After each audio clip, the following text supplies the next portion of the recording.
नमस्कार, आप देख रहे हैं news 11 live. SSP Arvind Pratap Singh के निर्देश पर अपहरण के स्वांग का महज 8 घंटे में बाढ़ पुलिस ने उद्भेदन कर दिया है।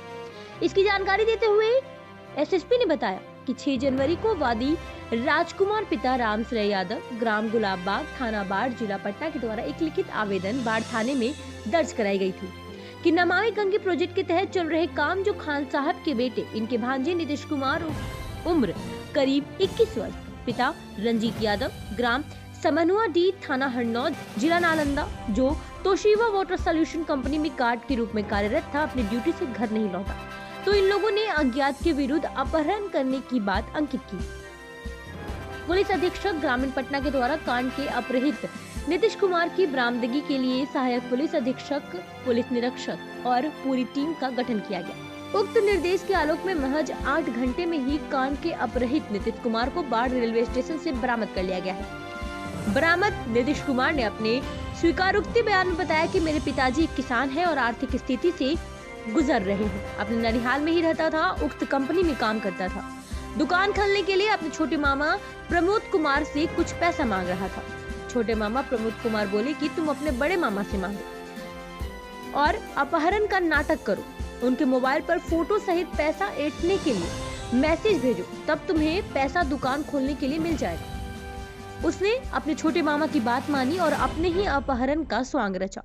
इसके बाद बाढ़ थाने की पुलिस ने इस स्वांग का उद्भेदन किया और फिलहाल उसके बड़े मामा राजकुमार से पैसा ठगी करने के लिए, ऐसा काम करने के लिए दोनों को ही गिरफ्तार कर लिया गया है। दिनांक 6/1/22 को अर्ली मॉर्निंग में कुछ घटनाक्रम हुआ था, जिसको लेकर राजकुमार पिता रामाश्रय यादव ने, गुलाबबाग के रहने वाले हैं, इन्होंने बाढ़ थाने में थानाध्यक्ष के पास आकर ये शिकायत दर्ज कराई कि उनके भांजे के अपहरण की आशंका जताई उन्होंने। उसके आधार पर कांड संख्या 11/22 धारा 365 भादवी के अंतर्गत दर्ज किया गया था। जब इस कांड की अग्रिम अनुसंधान की दिशा में थानाध्यक्ष बाढ़ और थानाध्यक्ष मोकामा विशेष रूप से ये दोनों लोग सक्रिय हुए, तो आगे ये जानकारी मिली कि ये अपहरणकर्ता का एक फ़ोटो भी है वहाँ पर आया, जिसमें उनके हाथ पैर बंधे हुए थे और कुछ पैसे मांगने की संभावना भी उस मैसेज में व्यक्त की गई थी। लेकिन प्रारंभ से ही जो जांच इन लोगों ने की, मामला कुछ संदिग्ध लगा था।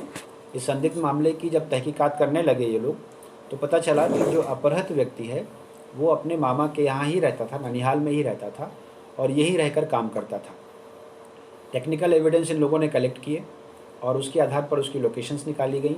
सुबह पता चला कि उन्होंने, जो अपहृत व्यक्ति हैं, उन्होंने एक लड़की को भी कॉल की है और अपनी कुछ लोकेशन दी है। उसकी लोकेशंस के आधार पर उसकी गतिविधि जो हमें प्रारंभ से ही संदिग्ध लग रही थी, वो और संदिग्ध, मतलब हमारा जो संदेह है वो बढ़ता गया। इसकी जांच की गई, टेक्निकल एविडेंस कलेक्ट किए गए और मुझे लगता है लगभग 8 घंटे के अंदर इन्होंने इस कांड का उद्भेदन कर लिया।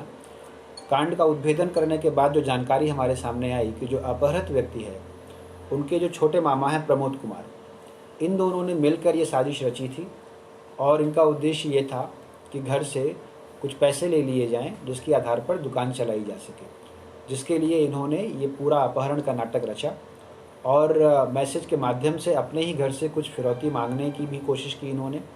यही बाढ़ का ही इन्होंने मैदान का दुकान से लिए टेप ले गए थे ये लोग और उससे हाथ बांधकर इन्होंने वहाँ पर अपनी फ़ोटोज़ भी भेजी थी।